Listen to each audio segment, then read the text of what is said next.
Good morning, everyone. I'm really excited to be here today.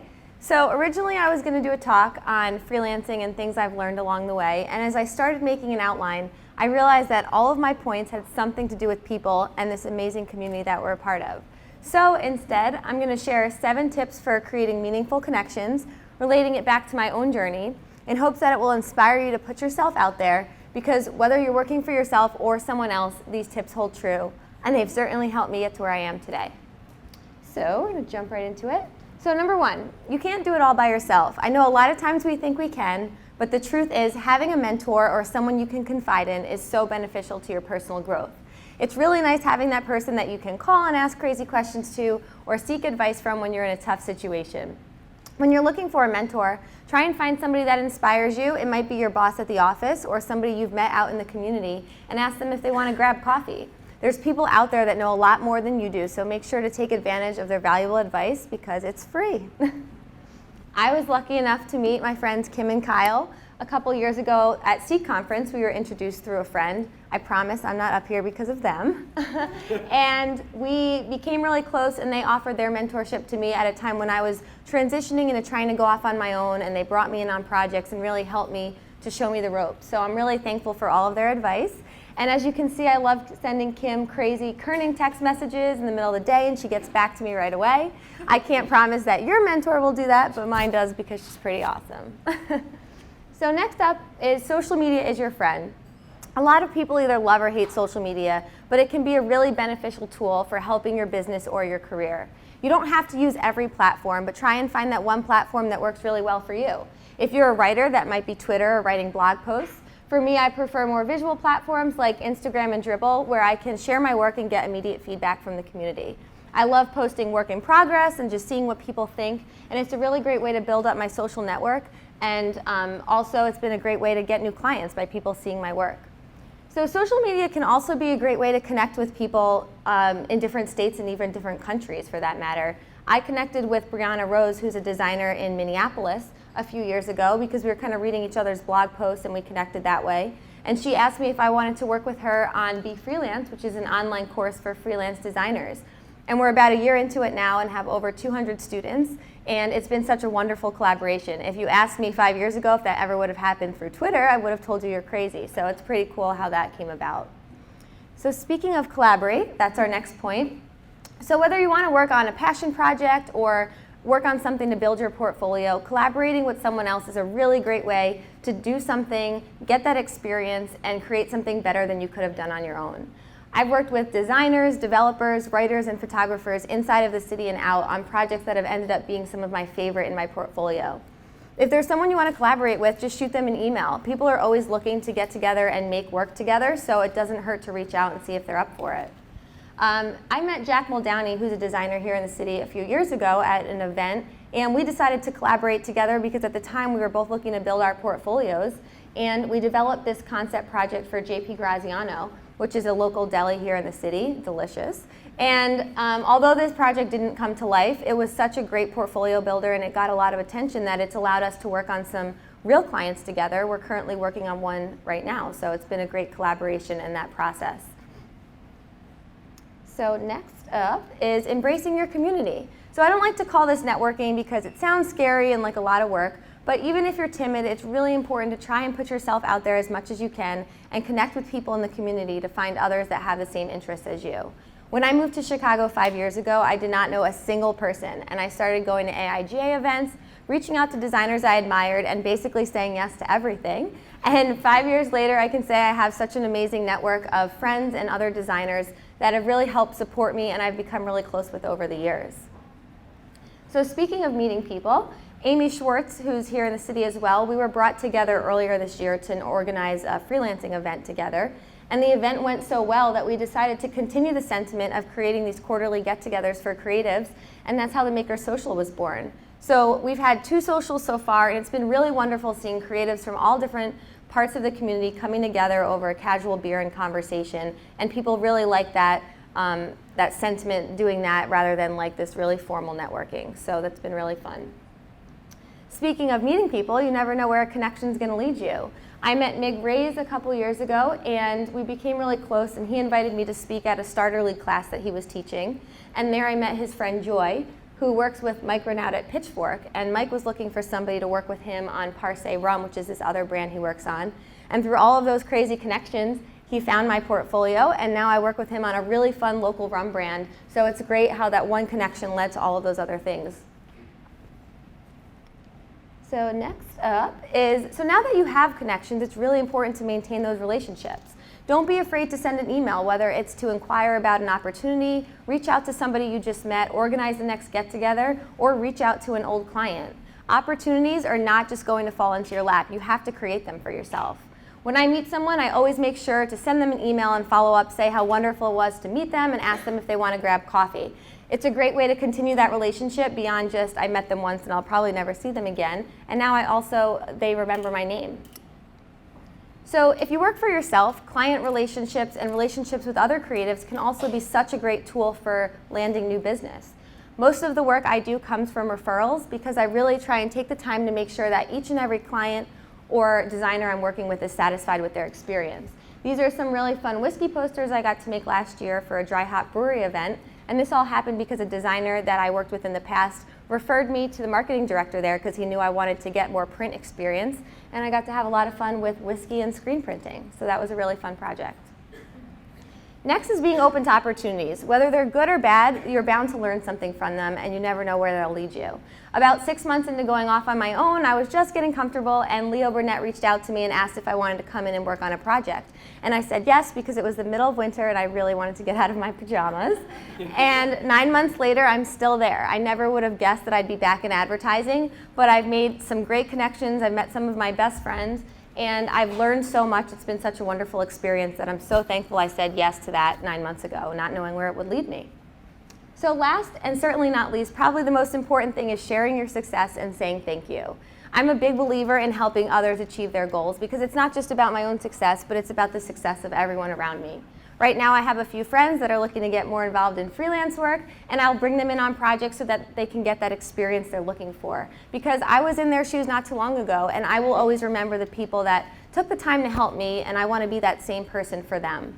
So as you can see, a lot of the opportunities that I've had in my career are directly related to the people I've met, the connections I've made, and those that have helped me.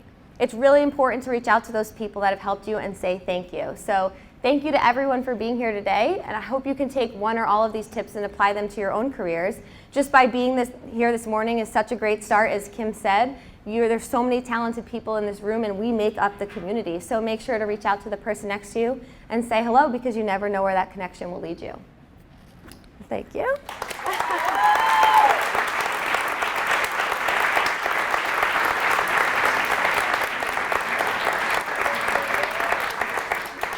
We have time for 2 questions before we get on to the next speaker. So don't be shy.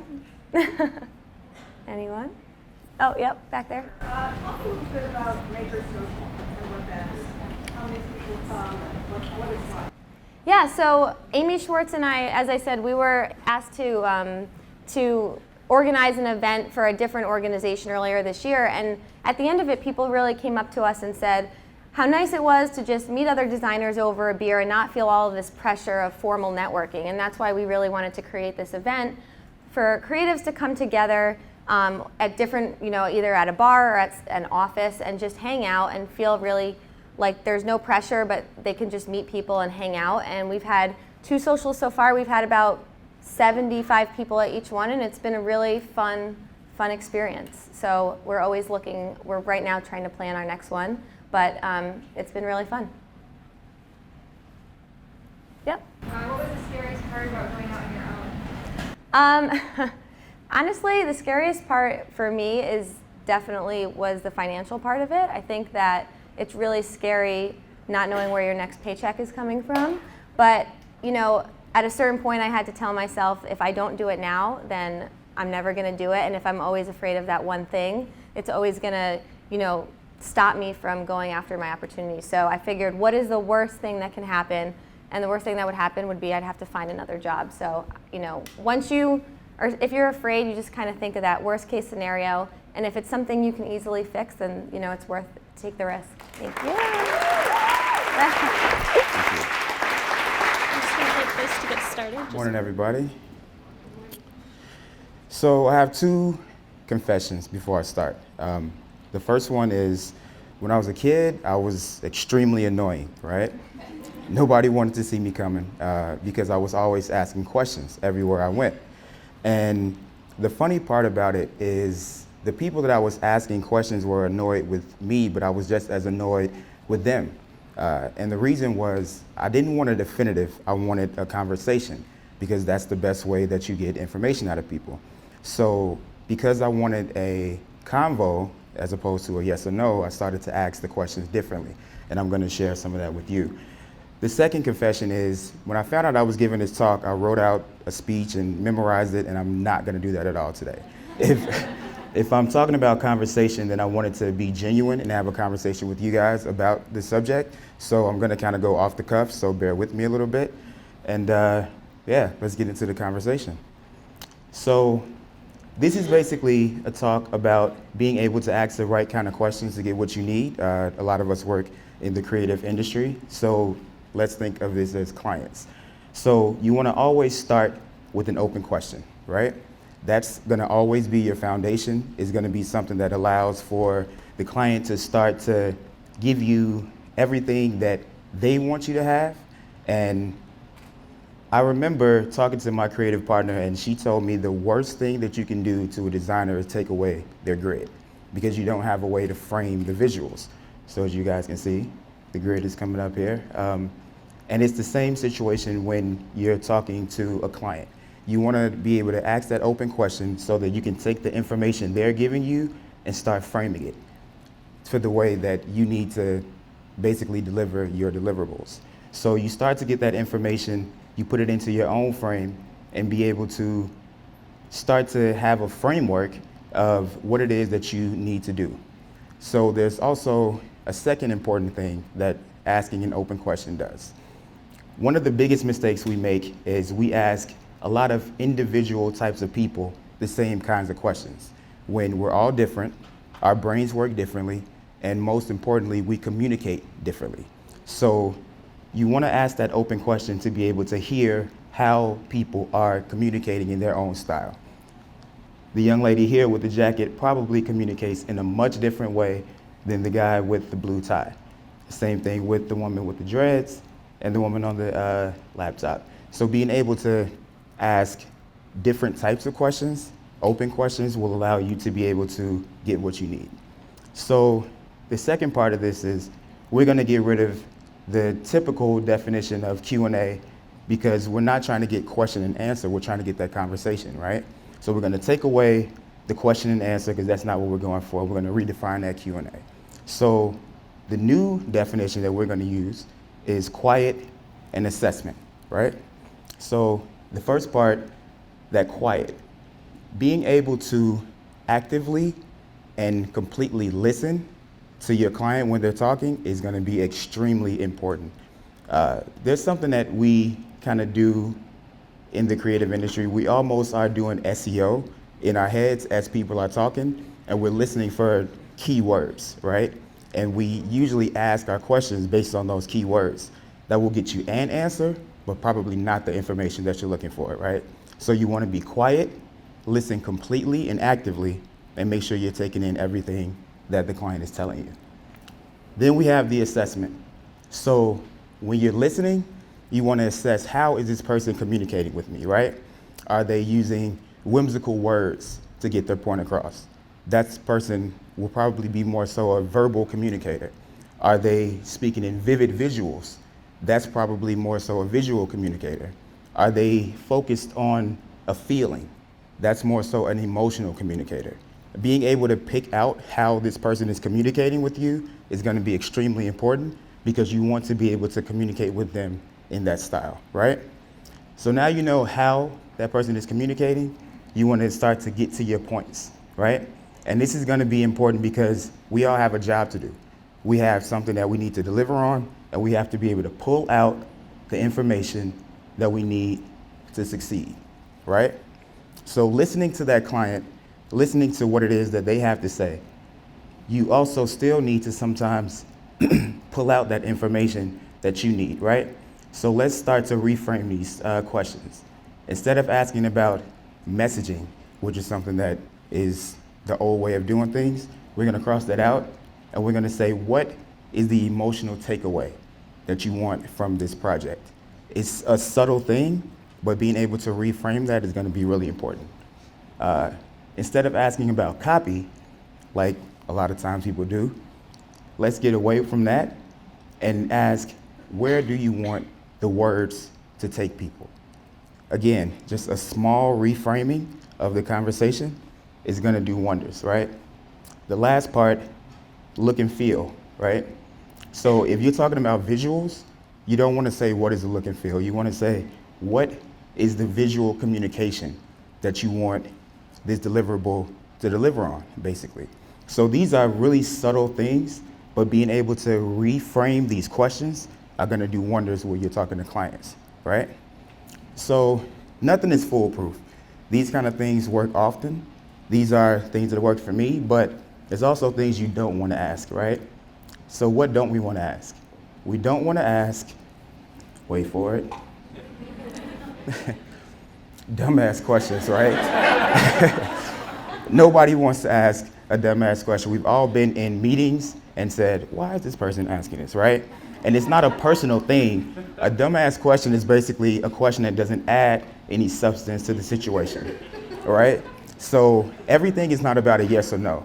Sometimes questions are to provoke thought.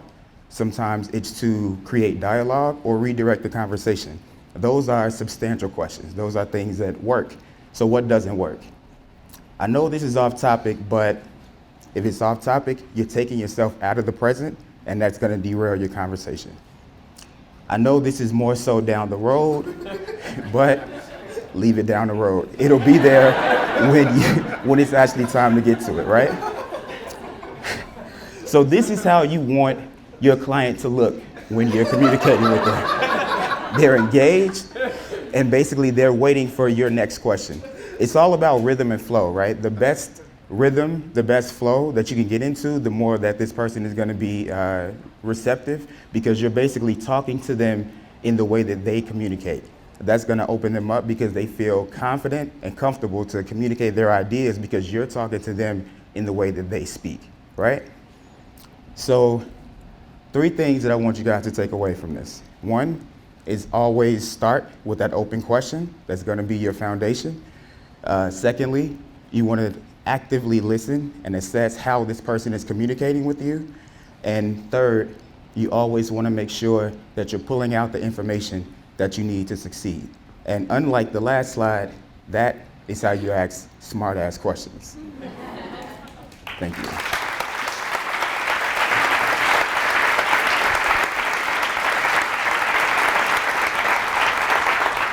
All right, so 2 questions, if anybody has any.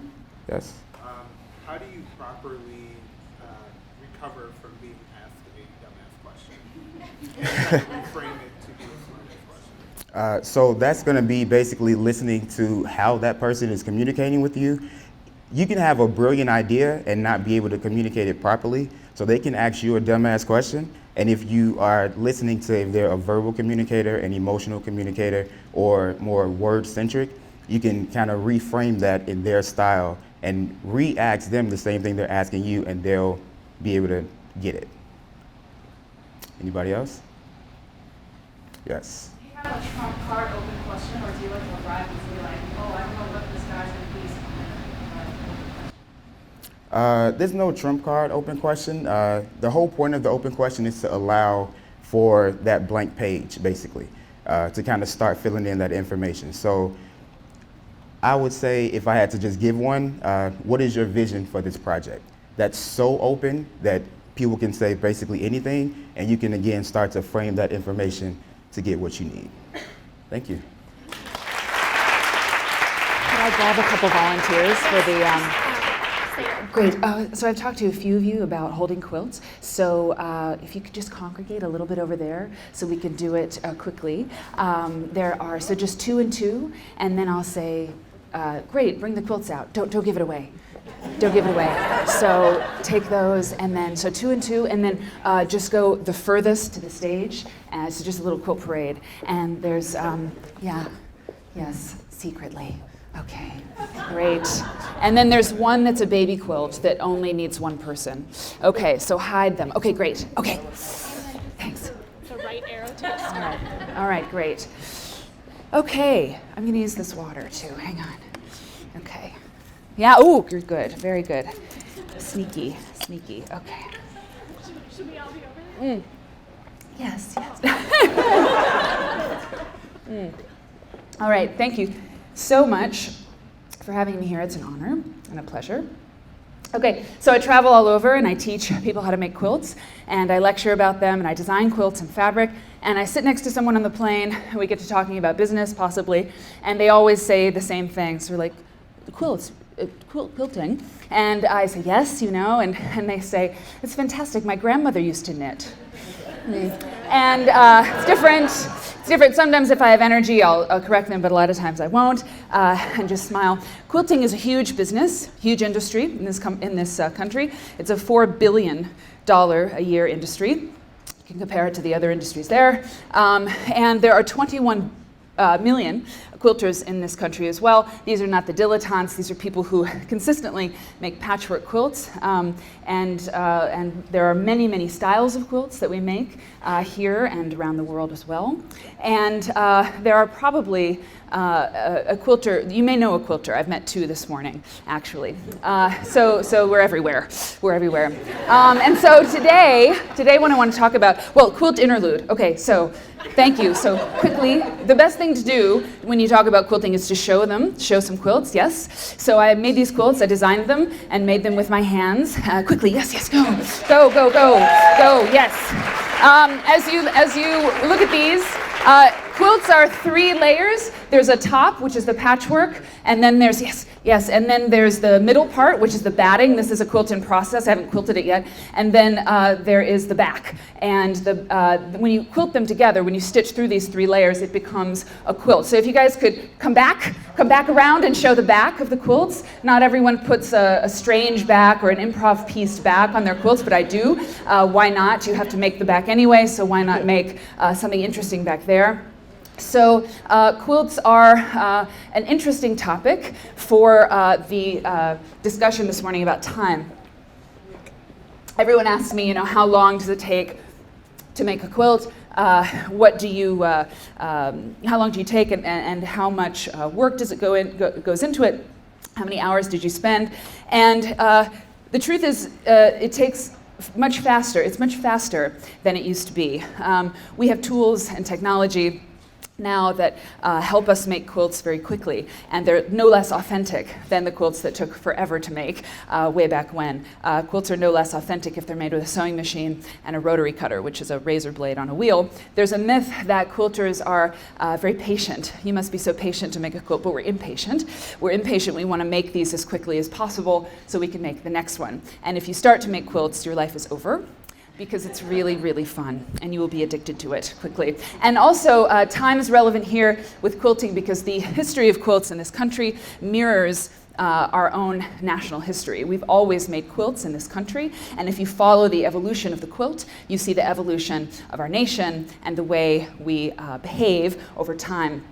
And hopefully we've gotten better and better and cooler. So I'm going to show you a brief history of quilts and how they've changed. The first quilts that we made in this country, they were influenced by England, where we came over, on the boat. And these are whole cloth quilts that we used to make.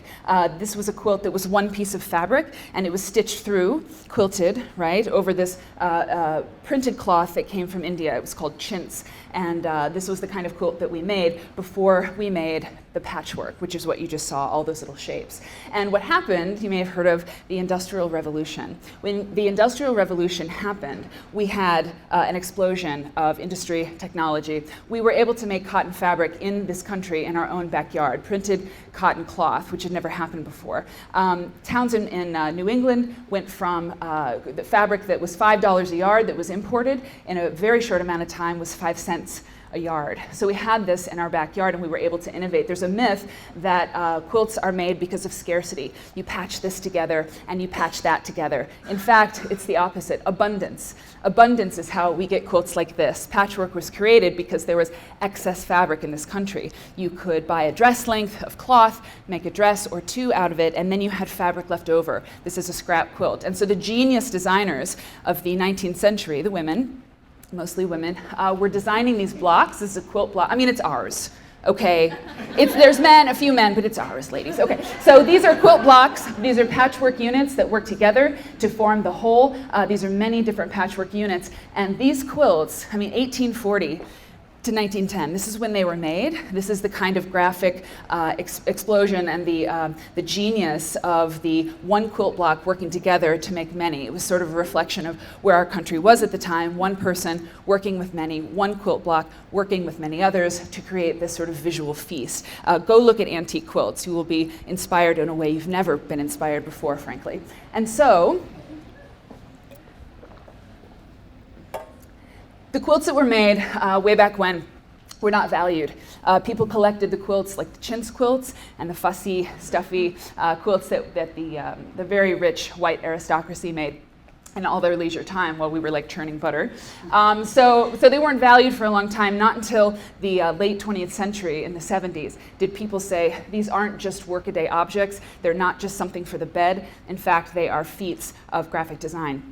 And so later, when we started to appreciate art in a different way in the 20th century, started to go back and see what wasn't valued before, what is valued now, we started to see quilts like this. This is Ohio, Eastern Ohio, 1860. So this is an Amish quilt called Amish bars, and we started to say these are important and we need to foster them. And artists trained in other media, people who did not have a sewing background, came to quilting. Whitney exhibit in 1971 was very influential in advancing the quilt, the American quilt, this iconic object that we've had for many, many, many decades now. Started to influence artists, designers like you. These are quilts that are being made today. Now, 21 million quilters in this country means that not everybody is making quilts like this, the modern quilt, the contemporary quilt. People make traditional quilts. I make contemporary quilts, which means I take traditional elements and make these interpretations. I put my own twist on quilts with modern fabrics, contemporary fabrics. And so now they sort of have their due in terms of contemporary art. People are doing very interesting things, pushing the boundaries. The internet, so technology has gone on, and quilters have gone on because we've always made quilts in this country. So the internet, I had no idea.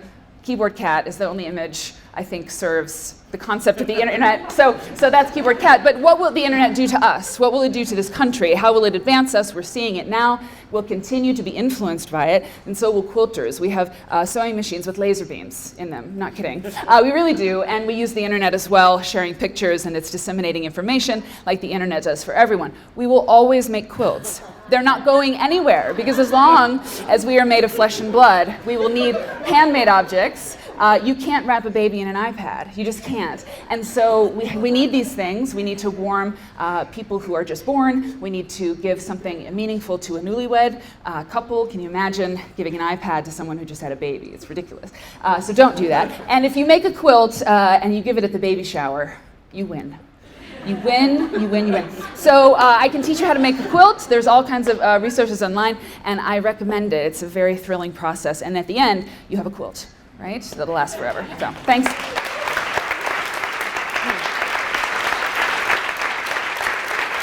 You know, that was actually hard. I mean, usually I'm speaking to people who are quilters, so it's quite nervous, but yeah, anyway. So yeah, anybody want to ask about quilts or quilting, yeah?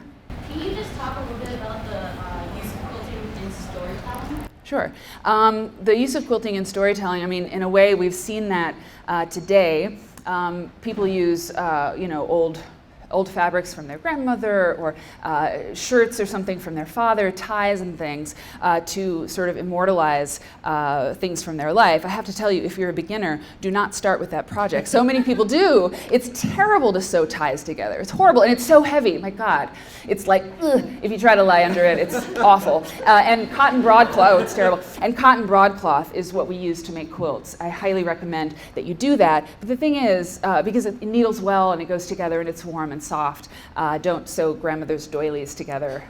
It's not good. And it's hard. It's very difficult. So this is much easier. And the stories that you tell are your own, right? You tell your own stories and you begin, and there are generations of quilters, and if there aren't generations of quilters in your family, you can be the first. And one quick comment is that we're not native sewers now. We're digital natives, but it used to be very common that people would make their children's clothes, but then it became cheaper to buy those clothes. So the sewing machine went from a fixture in the home to the closet to the garage sale. And so we didn't grow up around this. So if you begin to sew now, you are starting something again that's harkening back to, back in the day, and restarting it, which is a good idea, I think. Yeah. Yes? As someone who took a passion and built a business out of it, what's Yeah. your advice for doing that? You took something you're very passionate about and you found ways to market it, monetize it, and make a business Sure. for other people. What's your advice? The advice, how did you start the business? How did you sort of kick it off? My mother is a famous quilter as well. I never thought I'd be doing this. And then my life sort of got torn apart. I had a divorce, I had a catastrophic illness, and I woke up in the middle of the night and realized, I never quilted before, but I realized that when your life is torn into a million pieces, it makes perfect sense to tear up fabric, perfectly good fabric, into a million pieces and sew it back together again. Yeah. And it's still true. Oh, God. And we're all in a fucking million pieces. So, So I would say, I had my own vision though. My mom is a quilter, but I had my own vision. I knew the internet had to be used. Had one of the first tutorial series on the internet. There's no money in public television. There's no money in fabric design. So revenue streams are crucial. Writing books doesn't pay the rent, but fabric and writing books and being on TV and doing all these things and lecturing, if you can get a lecturing gig, that's where the money is. My day rate is great. And I mean it. No, I mean it. That's the lion's share of my income is lecturing to people, not like you, which is drag. A lot of them, well, anyway, this is really great. But anyway, oh God, I'm so hungry for you because, a lot of the quilters that I speak to are older. It's because, listen, a lot of the quilters that are in this country are older because they have the time and the space and the money. Okay, so we have young families, I don't, but young families and things, I'm taking too much time, but those people have empty nests, they can turn their house into a studio, and they have room for their fabric stash. Buying fabric it's unbelievably rewarding. You can stack up this guy, his mother quilts, and she has a room full of fabric. It's really, really great. You pet it, you touch it, and then you cut it up, and you put it into quilts. So yeah, it's very fun. But those revenue streams, that's it. If I can give any advice to all of you as freelancers or so, just have lots of ways to make money because you'll need it. You'll need it.